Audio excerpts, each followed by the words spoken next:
Bom, antes de mais nada, eu quero dar os parabéns para todos os pais pelo nosso dia, né? A Bíblia nos diz que o nosso Deus é Pai e Ele nos dá o privilégio de nós, através da paternidade, refletirmos um pouquinho de quem Ele é, né? No relacionamento com nossos filhos. Então, a nossa oração é no sentido de que Deus nos capacite, nos dê graça para que nós possamos cumprir bem esse papel, né? De refletir um pouquinho dessa paternidade do nosso Deus aqui nesse mundo, para os nossos filhos, para as pessoas à nossa volta, cumprindo bem o nosso papel como pais. Queria orar mais uma vez, entregando esse tempo nas mãos do Senhor, pedindo também pelos pais. Pai bendito, nós louvamos ao Senhor por Tua graça. Obrigado, Deus, porque o Senhor é nosso Pai.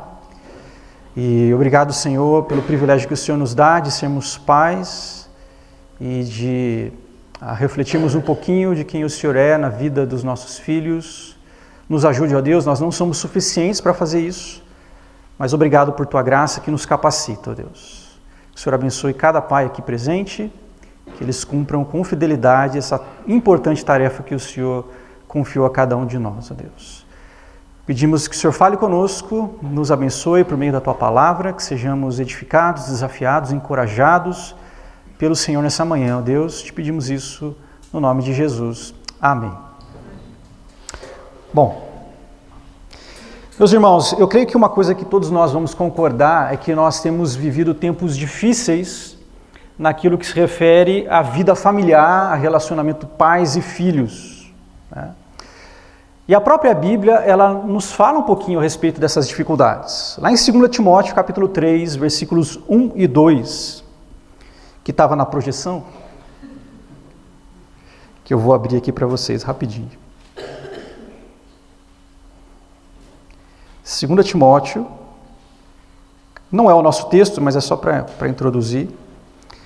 Capítulo 3, versículos 1 e 2 diz assim: Saiba disto, nos últimos dias sobrevirão tempos terríveis. Os homens serão egoístas, avarentos, presunçosos, arrogantes, blasfemos, desobedientes aos pais, ingratos, ímpios, e aí ele continua a lista. Paulo está falando a respeito dos últimos dias, que é basicamente esse período entre a primeira e a segunda vinda de Jesus, tempos que nós estamos vivendo. E ele vai dizer que esses tempos são difíceis e uma das dificuldades desses tempos diz respeito a pessoas difíceis. E aí ele vai descrever as características dessas pessoas desses últimos dias. E uma dessas características que eu quero destacar aqui é que eles serão egoístas, ou em outra versão, amantes de si mesmos, né? As pessoas, nesses últimos dias, elas amam a si mesmas, e nós podemos ver um pouco disso refletido no relacionamento de pais com os seus filhos. Infelizmente, nós vemos muitos pais que são egoístas no trato com os seus filhos, né? Não só pais, mães também, né? Nós temos visto nos nossos dias mulheres dizendo, meu corpo, minhas regras, e elas estão dispostas a tirar o filho do seu ventre para que isso não venha prejudicar os seus interesses. Estão pensando mais em si mesmas do que nos seus filhos. Nós vemos pais que abandonam os seus filhos ou que não têm tempo para eles. Eu me lembro de um casal em que eles tinham um filho pequeno, o casal trabalhava fora e eles deixavam o filho desde manhã, bem cedo, até o anoitecer numa creche. E aí quando chegava no final de semana, ao invés de aproveitar o tempo livre para cuidar do filho, eles pensavam assim, vamos contratar uma babá para que a gente possa descansar e deixar o nosso filho para que alguém cuide, né? Então, um casal que estava mais preocupado com si mesmo do que em cuidar do seu filho. Amantes de si mesmos, egoístas, e isso afeta o relacionamento pais e filhos. Paulo também fala que nos últimos dias eles serão desobedientes aos pais, eles não vão saber amar, honrar, obedecer os seus pais. E tudo isso nos mostra que nesses últimos dias o relacionamento familiar, relacionamento pais e filhos é um relacionamento extremamente difícil, complicado e bagunçado. E nós poderíamos fazer aqui uma lista de razões pelas quais as coisas são assim, poderíamos colocar várias razões, mas eu queria destacar duas delas aqui nessa manhã. A primeira delas é uma visão errada a respeito do trabalho. né? O trabalho que deveria ser pais trabalhando para prover e cuidar para a sua família, para os seus filhos.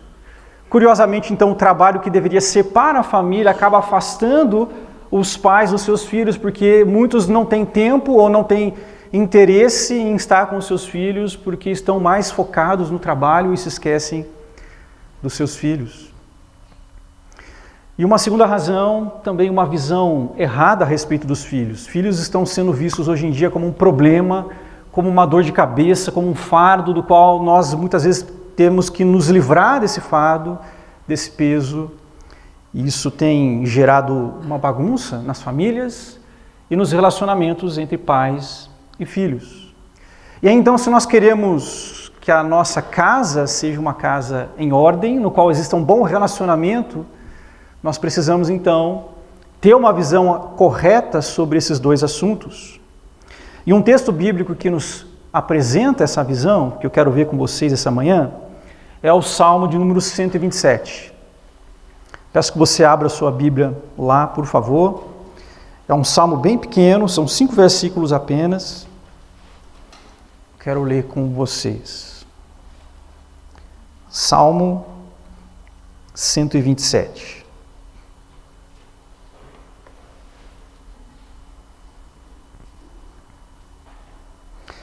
Diz assim a palavra de Deus: se não for o Senhor o construtor da casa, será inútil trabalhar na construção. Se não é o Senhor que vigia a cidade, será inútil a sentinela montar guarda. Será inútil levantar cedo e dormir tarde, trabalhando arduamente por alimento. O Senhor concede o sono àqueles a quem ama. Os filhos são herança do Senhor, uma recompensa que Ele dá. Como flechas nas mãos do guerreiro são os filhos nascidos na juventude. Como é feliz o homem cuja aljava está cheia deles. Não será humilhado quando enfrentar seus inimigos no tribunal.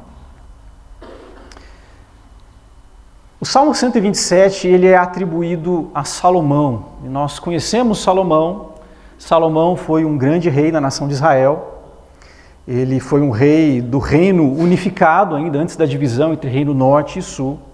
E nós sabemos muita coisa sobre ele, né? Um grande rei, um rei que teve muita inteligência, muita sabedoria, um rei que teve muita riqueza, muito poder, um rei que teve acesso aos mais variados prazeres que estavam disponíveis a uma pessoa naquela época.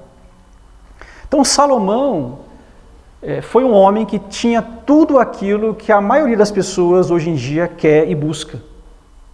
E esse rei que tinha tudo o que ele poderia querer, é um rei que reconhece o valor da família, o valor dos filhos nesse Salmo 127.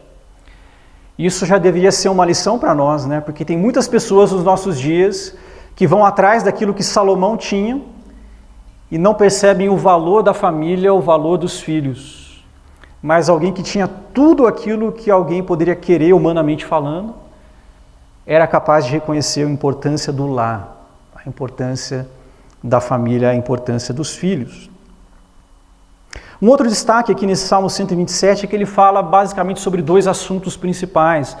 Ele fala sobre trabalho, nos versículos 1 e 2, e ele fala sobre filhos, dos versículos 3 ao 5. 2 assuntos aparentemente diferentes, que estão sendo tratados juntos no mesmo salmo. Eles estão tendo uma unidade aqui dentro de um mesmo salmo, do Salmo 127. É interessante a gente perceber isso porque parece que na vida de muitas pessoas esses 2 assuntos eles não se relacionam, eles não se harmonizam. É como se o trabalho fosse contra os filhos fossem contra o trabalho. Tem pessoas que pensam assim, eu não vou ter filhos, porque eu tenho os meus planos profissionais, os meus planos para a carreira, então se eu tiver filhos isso vai atrapalhar esses meus planos. Então são filhos contra trabalho, né, na mente de algumas pessoas.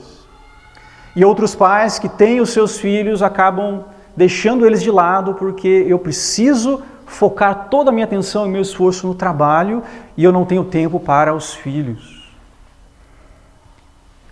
No entanto, esses 2 assuntos estão juntos no mesmo salmo. Existe um elemento que unifica esses dois assuntos, e esse elemento em comum é Deus. Deus está presente tanto nos primeiros 2 versículos como nos últimos 3, e é o fator em comum entre eles.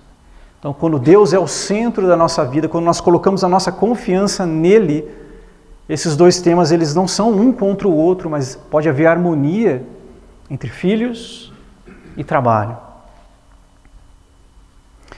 E o Salmo 127 ele tem uma estrutura simples, né? Como eu mencionei já, versículos 1 e 2, ele mostra ali que é inútil o trabalho sem Deus para edificar a casa. E os versículos 3 a 5 ele vai mostrar para nós que é bênção quando Deus trabalha para edificar uma casa. É claro que nos primeiros 2 versículos, a palavra casa ali talvez esteja sendo usada no sentido de casa como um prédio, trabalhar para a edificação de uma casa, embora também tenha relação com família, e as últimas partes focam mais na ideia de casa no sentido de família e de filhos. Isso parece ter muito relação com aquilo que nós vemos na vida de Davi. Lembra que esse salmo foi escrito por Salomão? Pai de Salomão foi Davi, e vocês vão se lembrar daquele episódio em que Davi quis construir uma casa para Deus. Ele viu que Deus ali se encontrava numa tenda, né, a habitação do Senhor, o tabernáculo, ele queria construir então uma casa, um prédio, um templo para Deus, e a palavra casa ali é a mesma palavra que é usada nesse Salmo 127. Ele queria construir um prédio para Deus. E aí Deus fala assim, não, você não vai construir uma casa para mim, o seu filho Salomão é que vai construir essa casa para mim, mas eu, Deus, vou construir uma casa para você, Davi. E mais uma vez é a mesma palavra, casa, que é usada aqui no Salmo 127, só que agora Deus não está falando de um prédio, Ele não está dizendo, eu vou construir para você, Davi, um prédio para você morar. Ele está falando, eu vou construir para você uma família, uma dinastia. Ele dá uma promessa de uma dinastia que os descendentes de Davi sempre estariam no trono em Israel. Então nós vemos esse jogo de palavras lá no livro de Samuel, casa no sentido de prédio e casa no sentido de família, a casa de Davi, a família de Davi, a descendência de Davi. Davi querendo trabalhar para construir uma casa para Deus, mas Deus trabalhando para construir uma casa, uma descendência, uma família para Davi. E agora nós vemos o filho de Davi, Salomão, escrevendo esse Salmo 127. Parece que ele, talvez influenciado por esse episódio na vida de Davi, faz também essa relação, né? A primeira parte, o esforço para construir uma casa é inútil se Deus não está presente. E a segunda parte é Deus trabalhando para construir uma casa, uma descendência, uma família, é uma bênção quando Deus está fazendo isso. Então nós precisamos olhar para esse salmo e perceber que aquilo que faz a diferença entre ser inútil nos primeiros 2 versículos e ser bênção nos últimos 3 versículos é a nossa confiança em Deus. E aí então nós precisamos confiar em Deus, e eu creio que um dos focos desse salmo aqui, da nossa confiança em Deus, está em ver as coisas da maneira como Deus vê. E aí então o texto vai apresentar para nós algumas dessas visões que nós devemos ter, como nós devemos enxergar da maneira como Deus enxerga. E aí, em primeiro lugar, ele vai mostrar para nós uma visão correta a respeito do trabalho.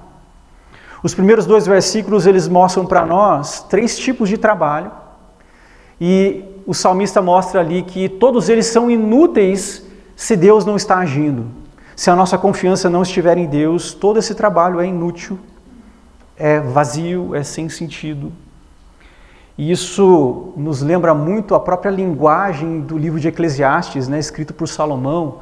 O trabalho feito debaixo do sol, ele é vazio, ele é inútil, é correr atrás do vento. Se Deus não está envolvido nessa história, é perda de tempo. E essa mesma linguagem está aqui nesse Salmo 127, dizendo que o trabalho que eu faço, se Deus não está nesse trabalho, ele é inútil. Então, o primeiro trabalho que ele apresenta para nós aqui é o trabalho de construir, no versículo 1. Ele diz ali, se não for o Senhor o construtor da casa, será inútil trabalhar na construção. Mais uma vez, né, a ideia da palavra casa aqui, ela tanto pode significar um prédio, quanto pode significar uma família, a descendência, um lar. E faz sentido que essa palavra tenha esses dois significados, porque naquele contexto ninguém construiu uma casa para morar sozinho. Não havia o solteiro que mora sozinho como nós temos nos nossos dias, né? A casa era construída para uma família habitar. Então as duas coisas estão relacionadas aqui. Ele está falando tanto de construir uma casa, um prédio, como também está falando do trabalho para cuidar e para edificar uma família. Edificar uma família dá trabalho. Nós precisamos trabalhar para ter o sustento, para comprar uma casa ou para alugar uma casa. Dá trabalho você construir relacionamentos. Dá trabalho você educar filhos. Edificar um lar, edificar uma família dá trabalho. Mas o que o salmista está dizendo aqui para nós é que esse trabalho ele é inútil se a nossa confiança não estiver em Deus. Se Deus não estiver agindo nesse trabalho, esse esforço é inútil, ele não vai produzir o resultado, ele não vai contribuir para a edificação do lar e da família se Deus não estiver agindo nessa história. E aí então, todo o nosso trabalho em edificar um lar não só vai ser inútil, como muitas vezes pode até nos afastar e prejudicar a nossa família. Quando eu estou trabalhando para ter uma casa, para ter sustento, para dar, às vezes, uma boa condição para os meus filhos, para minha esposa, e eu foco tanto nisso que eu não tenho tempo para me relacionar com eles, eu não tenho tempo para investir nos meus filhos. Aquilo que deveria ser bênção acaba sendo um problema, acaba prejudicando relacionamentos.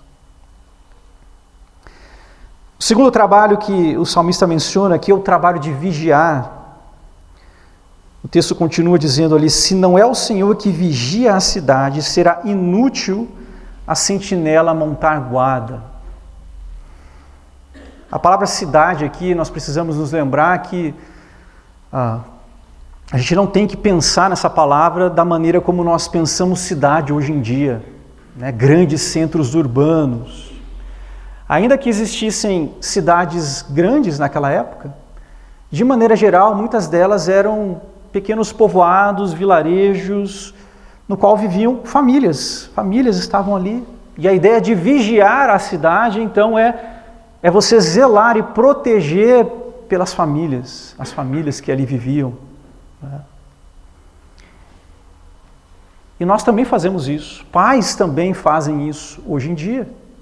Nós também zelamos e trabalhamos para proteger a nossa casa, os nossos filhos, a nossa esposa. Deveria ser assim, né? Nós queremos que nossa família possa morar num lugar que seja seguro. Nós queremos proteger os nossos filhos de más influências, de más companhias. E nós trabalhamos para isso. Mas a ideia aqui do texto é que se Deus não estiver fazendo isso, se Ele não estiver vigiando e protegendo, o nosso trabalho de fazer isso é inútil. Pela primeira vez, né? O primeiro dia dos pais em que um dos meus filhos não está aqui, né? Ele está a 2.600 quilômetros daqui. Está estudando lá no Nordeste. Ainda que eu tente fazer alguma coisa para que ele seja protegido, não tem muito que eu possa fazer, porque ele está muito longe de mim. Mas mesmo que o meu filho esteja perto, eu preciso entender que eu não tenho controle daquilo que vai acontecer com eles. Eu me lembro quando o Daniel era pequeno, e eu estava com os dois, né, de mão dada, um de cada mão, né, e eles estavam brincando de se jogar, né, e eu ficava segurando e balançando eles assim, né. E nisso o Daniel se jogou e deslocou o braço. Ele estava do meu lado, de mão dada comigo. E isso aconteceu com ele, né? Só mostra a nossa incapacidade, a nossa limitação daquilo que nós podemos fazer para proteger os nossos filhos, para proteger a nossa família.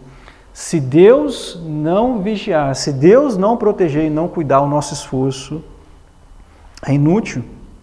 E ele não só é inútil, como ele pode até ser prejudicial para a família. Se eu quero ser aquela mãe urso, né, que cuida e quer estar sempre controlando todas as coisas para que nada aconteça com os meus filhos, eu posso estar privando os meus filhos de crescer, de se desenvolver, não permitindo que eles saiam de perto de mim. Isso é prejudicial para eles, não só inútil, mas também prejudica o próprio crescimento deles. Em terceiro lugar, o salmista fala também do trabalho de prover. No versículo 2 ele diz ali: será inútil levantar cedo e dormir tarde, trabalhando arduamente pelo alimento. O Senhor concede o sono àqueles a quem ama. Salomão está falando aqui a respeito do trabalho para prover, para ter comida, para ter coisas materiais dentro do lar. E ele fala de um trabalho que começa desde cedo até o final do dia, e ele fala de um trabalho árduo, de um trabalho difícil e cansativo para prover essas coisas. Mas a ideia é que se Deus não estiver provendo, se a nossa confiança não estiver nele, todo esse esforço em trabalhar para promover essas coisas vai ser inútil. E não só inútil, como até mesmo prejudicial. Pessoas que colocam a sua confiança no seu próprio esforço e trabalho e por isso vivem ansiosas, preocupadas. Será que eu vou conseguir prover para minha família? Está difícil esse mês e aí eu não consigo dormir direito. Mas aí o salmista fala, o Senhor concede o sono àqueles a quem ama. A ideia de que quando eu estou colocando a minha confiança em Deus, eu posso ficar tranquilo, porque eu sei que Deus está trabalhando por mim. Em algumas versões, esse finalzinho do versículo 2 está assim: aos seus amados ele o dá enquanto dormem. Não é que eles não trabalham, mas a confiança deles está no Senhor, de tal forma que mesmo quando eles estão dormindo, não estão trabalhando, Deus está trabalhando em favor deles para prover aquilo que eles precisam. Então a ideia aqui é que é inútil nós pensarmos em edificar o nosso lar, em cuidar da nossa família e trabalharmos e nos esforçarmos para isso se a nossa confiança não estiver em Deus. Esse trabalho vai ser inútil. E não somente inútil, ele vai ser prejudicial, porque ele vai nos levar a um desequilíbrio. E esse desequilíbrio vai afetar a maneira como nós lidamos com o nosso casamento e com os nossos filhos. Agora o Salmo continua e ele fala a respeito da importância de nós termos uma visão correta sobre os nossos filhos. Nos nossos dias, as pessoas pensam que filhos são problemas, são dor de cabeça, são um fardo. Mas confiar em Deus significa você olhar para os seus filhos como Deus olha para eles. E isso vai fazer uma grande diferença porque nós tendemos a tratar as coisas de acordo com a visão que nós temos delas. Então, se eu vejo os filhos como um problema, a minha tendência vai ser tratá-los de acordo com isso. Se eu vejo os filhos da maneira como Deus vê, eu vou tender a tratá-los de uma maneira correspondente a isso. Então, o salmista apresenta para nós aqui 5 perspectivas a respeito dos filhos. A primeira delas, no versículo 3, ele vai dizer ali: os filhos são herança do Senhor. Essa palavra é usada várias vezes no Antigo Testamento para se referir sempre a uma coisa boa, a uma dádiva de Deus para as pessoas. No Antigo Testamento, a terra prometida, a Bíblia diz ali que era a herança de Deus para o povo de Israel, para as tribos de Israel. Então era algo bom, era algo positivo, era uma dádiva, uma bênção que Deus concedia ao seu povo. A tribo de Levi, que não tinha a herança de terra, o texto bíblico diz que o Senhor era a herança dos levitas, a mesma palavra usada aqui no texto, mostrando para nós que essa herança é uma dádiva, é uma bênção que Deus concede. No Novo Testamento, apesar de ser uma outra palavra, né, em grego, também a palavra herança é usada para se referir à dádiva de Deus. 1 Pedro fala a respeito da herança que está reservada nos céus para nós que cremos em Jesus. Então, herança na Bíblia é algo bom. É uma dádiva de Deus. É uma bênção, né? Só que, no entanto, as pessoas nos nossos dias não olham para os seus filhos dessa forma. Filho hoje em dia não é uma bênção na mente das pessoas, filho é um problema. As pessoas não querem ter filhos nos nossos dias. Muitas vezes são vistos como um fardo do qual eu tenho que me livrar. Mas a Bíblia diz claramente, filhos são herança, são uma dádiva de Deus para nós. Agora, não somente isso, na continuação ele vai dizer ali que os filhos são uma recompensa que ele dá, que Deus dá. A palavra recompensa aqui, ela significa salário, pagamento. É como se fosse um pagamento, uma dádiva que Deus está entregando para as pessoas. Agora, eu não sei você, mas eu imagino que com você também seja assim, né? Mas eu não gosto muito de pagar a conta, né? É a conta de água, luz, telefone. Pagar a conta é uma coisa que a gente não gosta. Pagar imposto, a gente não gosta de fazer isso. Mas receber um pagamento, a gente gosta. Acho que umas 2 semanas atrás eu recebi restituição do imposto de renda. Oh, que maravilha, fiquei feliz, né? Pagar a gente não quer, mas receber a gente gosta. E a grande questão é que muitas vezes as pessoas olham para os filhos como um pagamento que eles têm que fazer. Então eu tenho que pagar a escola, eu tenho que pagar a luz, eu tenho que pagar isso, eu tenho que pagar aquilo. E aí então o filho é sinônimo de peso. Mas a Bíblia está dizendo que os filhos são um pagamento que Deus dá a nós. Ele faz isso para nós e eu preciso enxergar então os filhos dessa maneira como Deus enxerga. Filhos são algo bom. Eles são uma bênção de Deus para nós.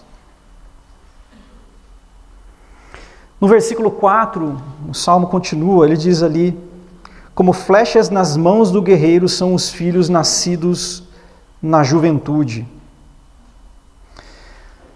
O livro de Eclesiastes, capítulo 3, versículo 11, também escrito por Salomão, ele fala que Deus ele colocou a eternidade no coração do homem. Ou seja, Deus ele coloca no coração do ser humano esse anseio pela vida eterna, pela eternidade, por viver para sempre. As pessoas, elas relutam com essa ideia de que nós vamos morrer, de que tudo vai acabar, e elas querem viver para sempre. Eu vi uma reportagem um tempo atrás de um cientista dizendo que lá por volta de 2050, não lembro agora exatamente o ano, ele acredita que a humanidade vai ter alcançado a imortalidade através da ciência e da medicina. E o ser humano busca isso, ele quer viver para sempre, ele não quer morrer. Ele quer viver para sempre, ele quer viver bem e para sempre. Agora, como o ser humano sabe que ele não consegue isso, então ele busca outros meios de ter essa ideia de continuidade, de eternidade, né? Uma dessas maneiras é a ideia de um legado, né? Eu vou deixar um legado para que depois que eu morrer, eu ainda deixe alguma marca nesse mundo depois que eu passar daqui. E aí alguns vão querer deixar um legado material, eu vou construir o patrimônio, eu vou construir alguma coisa material para que depois que eu partir, alguma coisa minha ainda fique aqui nesse mundo. Outros vão tentar construir um legado intelectual, né? Eu vou construir uma ideia, eu vou escrever um livro, ou eu vou construir uma reputação para que ainda quando eu morrer, as pessoas lembrem de mim, eu deixe a minha marca nesse mundo.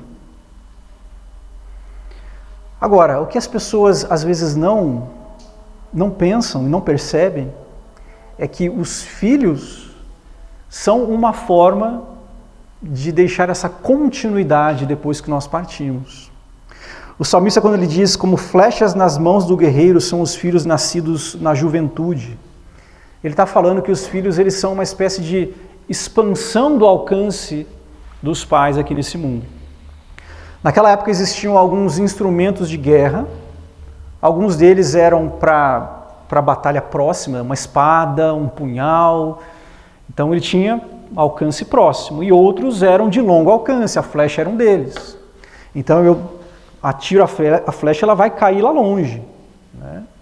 Então a ideia é que os filhos eles expandem o alcance dos pais da mesma forma que a flecha expande o alcance do guerreiro. Eu atiro a flecha, ela vai cair lá adiante. E eu creio que essa expansão pode ser uma expansão geográfica, talvez, no sentido de que os meus filhos podem ir para lugares nos quais eu nunca fui. Tenho um filho lá, em Pernambuco agora, nunca morei lá, mas ele está lá. De uma certa forma, toda a minha herança, o meu investimento nele está lá agora, de alguma forma, talvez influenciando a vida de outras pessoas em lugares que eu nunca fui e com pessoas com as quais talvez eu nunca vou me relacionar. Filhos também podem ser uma expansão do alcance temporal. Depois que eu morrer, de uma certa forma, eu ainda vou deixar a minha marca nesse mundo através dos meus filhos. E não é só uma continuidade genética, né? Eles vão levar os meus genes com eles. É uma expansão de todo o meu investimento, de toda a minha educação, de tudo aquilo que eu investi na vida deles. Isso vai continuar através deles. Então, filhos são uma bênção. E eu tenho que pensar nesse sentido, né? Pessoas que tanto buscam coisas que são passageiras para deixar um legado, uma marca nesse mundo, né? Dinheiro, sucesso. Depois que a gente morre, passa alguns anos, todo mundo esquece. Mas eu posso deixar uma marca nesse mundo através do investimento na vida dos meus filhos. Eu preciso enxergá-los dessa forma. Continuando no versículo 5, ele vai dizer ali: como é feliz o homem cuja aljava está cheia deles. Ou seja, como é feliz o homem que tem muitos filhos. Muitas flechas na aljava, a ideia ali é muitos filhos. Como é feliz aquele que tem muitos filhos. E faz sentido aqui, porque se os filhos são bênção, são uma dádiva, são tudo isso que nós vimos até agora, faz sentido que aquele que tenha muitos filhos seja considerado muito feliz, porque ele tem muitas bênçãos. No entanto, o tempo no qual nós vivemos não enxerga os filhos dessa forma. Pelo contrário, né? Se você diz que você tem muitos filhos, as pessoas vão ficar assim: nossa, tem tudo isso de filho. Né? Lá no seminário tem 2 casais de missionários que chegaram recentemente, aí, que tem 5 filhos, cada casal tem 5 ali. E é interessante, né, quando eles falam: temos 5 filhos, e tem um lá que tem uns filhos todos pequenininhos, tal. As pessoas ficam: 5 filhos? Como assim? E dá, assim, apesar de as pessoas não falarem, dá até para imaginar, assim, né, ler os pensamentos, falar assim: nossa, coitado deles, né? Coitado, 5 filhos. Porque é assim como o mundo vê os filhos hoje em dia. Não como motivo de alegria ter muitos filhos, mas como motivo de peso, de pesar, de tristeza, ter muitos filhos. Eu vi uma estatística do IBGE que diz que em 1960 as mulheres tinham em média 6 filhos, aqui no Brasil. E na década de 2020, a média já era de 1,65 filhos por mulher. Diminuiu muito e está diminuindo cada vez mais. Tem muitos casais que jamais terão filho por opção própria. É claro que pode ter várias razões para isso, mas uma delas é o fato de enxergarem os filhos como algo ruim, como um peso, como um fardo, como algo do qual eu tenho que me livrar. Mas filhos são motivos de alegria, é isso que Salomão está dizendo aqui para nós. E por último, ainda no versículo 5, no final do versículo, ele diz ali: não será humilhado quando enfrentar seus inimigos no tribunal. ou em algumas versões, né, a porta, porque a ideia é que naquele contexto as portas das cidades eram os lugares onde os anciãos, os magistrados se reuniam para julgar as questões do povo. Então alguém chega ali então na porta da cidade e faz uma acusação formal contra você. Então a ideia é que por causa dos meus filhos eu não vou ser humilhado quando eu enfrentar os meus inimigos no tribunal. E a ideia aqui é que os filhos, de alguma forma, eles vão ser uma defesa dos pais. Pode ser que eles sejam uma defesa no sentido de que os próprios filhos se levantam como testemunhas em favor dos seus pais, dizendo, olha, essa acusação aí, ela não é verdadeira, nós conhecemos o nosso pai, nós sabemos que ele é alguém íntegro e nós estamos nos levantando para defendê-lo, porque essa acusação não é verdadeira. Ou pode ser então que o caráter dos filhos seja uma defesa dos pais. A ideia de que alguém está acusando você diante do tribunal e as pessoas pensam assim, não, isso não é verdade. Porque olha só os filhos dele.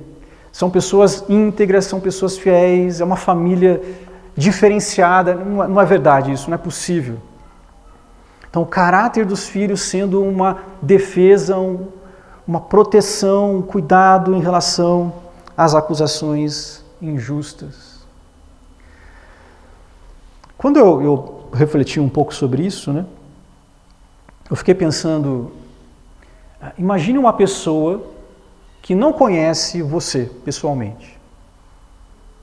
E ela tem que formular uma opinião sobre você, conhecendo o seu filho. E a pergunta é, qual opinião essa pessoa vai ter de você se ela olhar para o seu filho? Ela vai pensar, poxa, esse é um cara joia, porque olha o filho, olha que integridade, olha que pessoa diferente. Ou vai falar assim, não, isso deve ser uma pessoa terrível.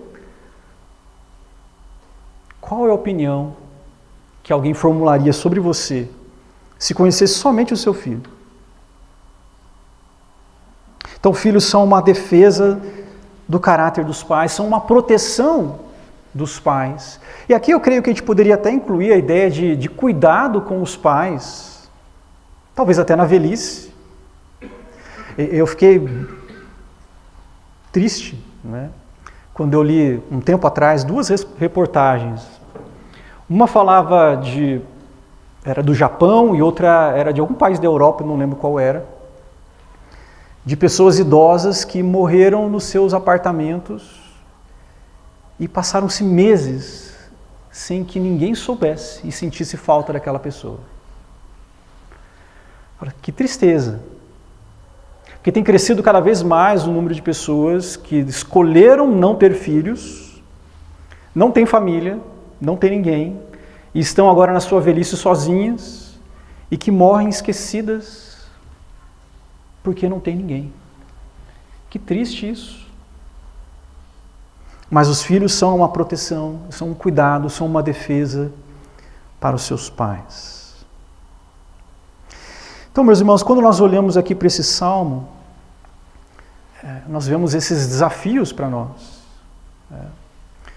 O desafio aqui de nós nos arrependermos, talvez, de visões erradas que nós temos sobre o trabalho, sobre os filhos.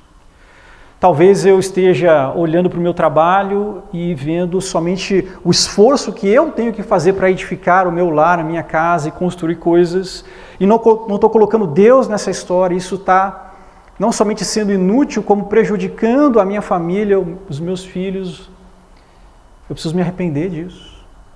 É muito fácil nós sermos influenciados pela visão que o mundo tem sobre esses assuntos, quando na verdade nós precisamos confiar no Senhor e enxergar essas coisas da maneira como Deus enxerga. E essa confiança em Deus é que vai colocar ordem no nosso lar. Então nós precisamos confiar em Deus e não no nosso próprio trabalho, não na nossa própria capacidade de edificar o lar, de fazer o nosso lar crescer, frutificar e glorificar a Deus. Isso não é uma coisa que nós fazemos sem a ajuda de Deus. Nós precisamos confiar nele. Todo o nosso esforço sem Deus vai ser inútil.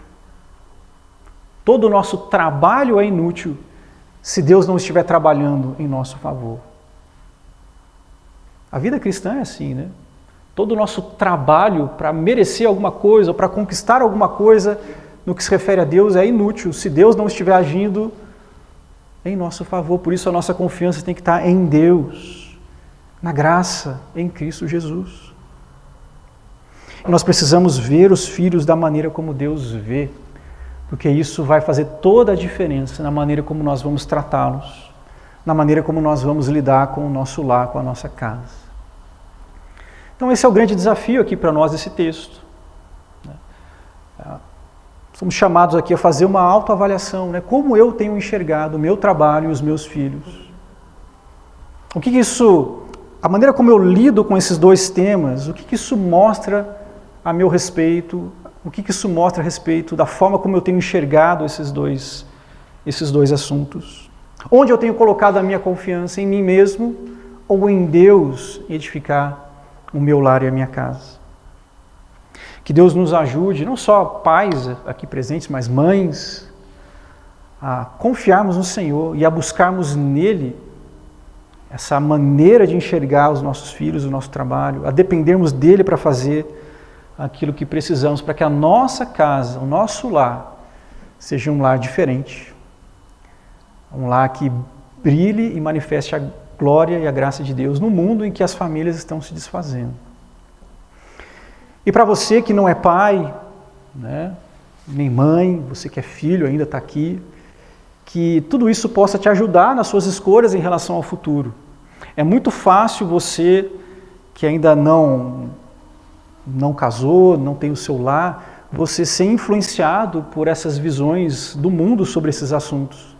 Então que você aprenda desde já a enxergar as coisas da maneira como Deus enxerga, para que você faça boas escolhas em relação ao seu futuro.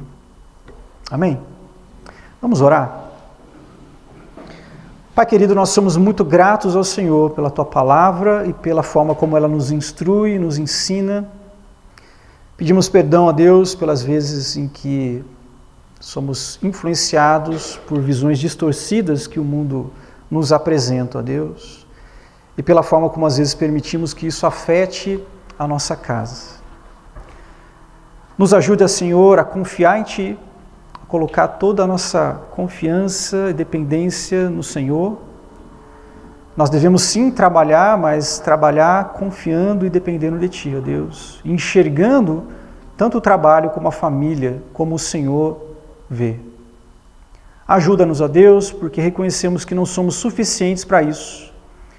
Mas obrigado por Tua graça que está disponível para nós em Cristo Jesus.